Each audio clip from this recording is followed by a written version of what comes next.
नमस्कार. आज 9 मार्च.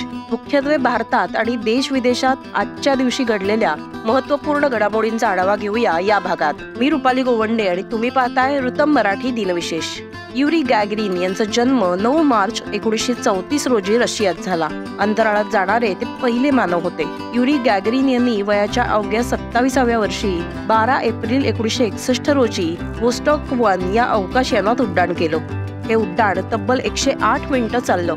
अंतराळ शर्यतीत त्यावेळच्या सोव्हिएत रशियाने अमेरिकेवर मिळवलेला हा विजय होता. युरी गॅगरिन यांच्या पृथ्वीवरच्या सुरक्षित पुनरागमनामुळे हा विजय निर्विवाद बनला.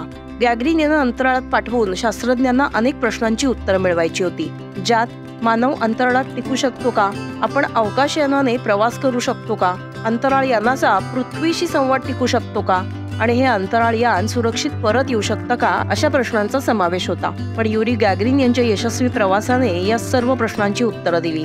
अंतराळात जाण्यापूर्वी कदाचित त्यांना कोणी ओळखत नसेलही, पण परत आल्यावरती मात्र रशियाचे ते राष्ट्रीय नायक बनले. त्यानंतर त्यांनी Britain, Iceland, Cuba, Brazil, Canada, Hungary आणि भारतासह अनेक देशांमध्ये सोव्हिएत युनियनचं प्रतिनिधित्व करत प्रवास केला. 27 मार्च 1968 रोजी वयाच्या 34व्या वर्षी त्यांचं विमान चाचणी उड्डाणादरम्यान क्रॅश झालं आणि त्यात त्यांचा आणि त्यांच्या सहवैमानिकाचा मृत्यू झाला. 9 मार्च 2021 रोजी पंतप्रधान नरेंद्र मोदी आणि बांगलादेशच्या पंतप्रधान शेख हसीना यांनी व्हिडिओ कॉन्फरन्सिंगद्वारे मैत्री सेतूचं उद्घाटन केलं.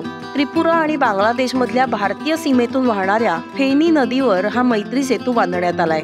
मैत्री सेतू हा सामान्य पूल नसून भारत आणि बांगलादेश यांच्यातल्या वाढत्या द्विपक्षीय संबंधांचं आणि मैत्रीपूर्ण संबंधांचं प्रतीक आहे. तो जवळपास 133 कोटी रुपये खर्चून बनवण्यात आलेला आहे. हा 1.9 किलोमीटर लांबीचा पूल भारतातल्या त्रिपुरामधल्या सबरूम या गावाला बांगलादेशमधल्या रामगडशी जोडतो. बार्बी डॉलचं नाव सगळ्यांनीच ऐकलंय. आज या बार्बी डॉलचा वाढदिवस आहे. खरं तर 9 मार्च 1959 रोजी न्यूयॉर्क मधल्या अमेरिकन टॉय फेअरमध्ये पहिल्यांदाच ही बार्बी डॉल सादर करण्यात आली होती. रूथ हँडलर या ब्रिटिश महिलेनं आपल्या मुलीसाठी एक बाहुली बनवली होती.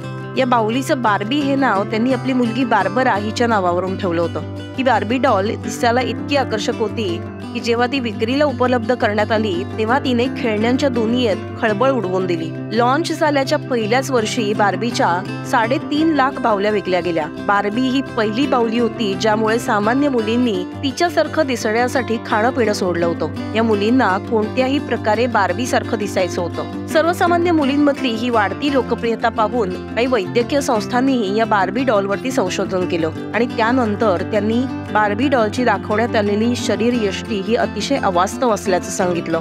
मुलींनी या बार्बी डॉलचं अंधानुकरण करू नये असंही सुचवण्यात आलं. एका रिपोर्टनुसार जगभरात आतापर्यंत 100 कोटी बार्बी डॉल्स विकल्या गेलेल्या आहेत.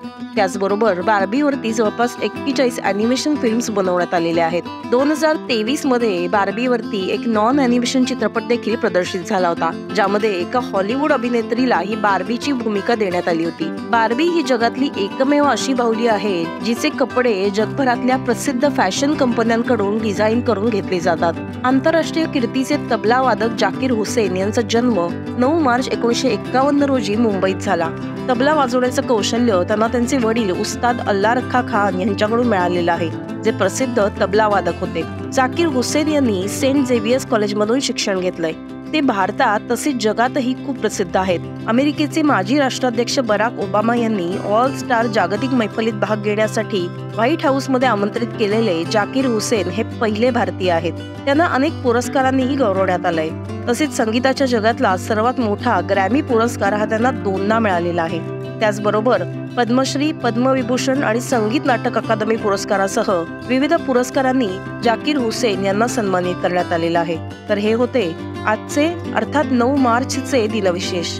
आमच्या YouTube चॅनलवरती नक्की तुमच्या प्रतिक्रिया पोस्ट करा आणि असेच माहितीपूर्ण व्हिडिओ पाहण्यासाठी ऋतम मराठीचं YouTube चॅनल सबस्क्राईब करा.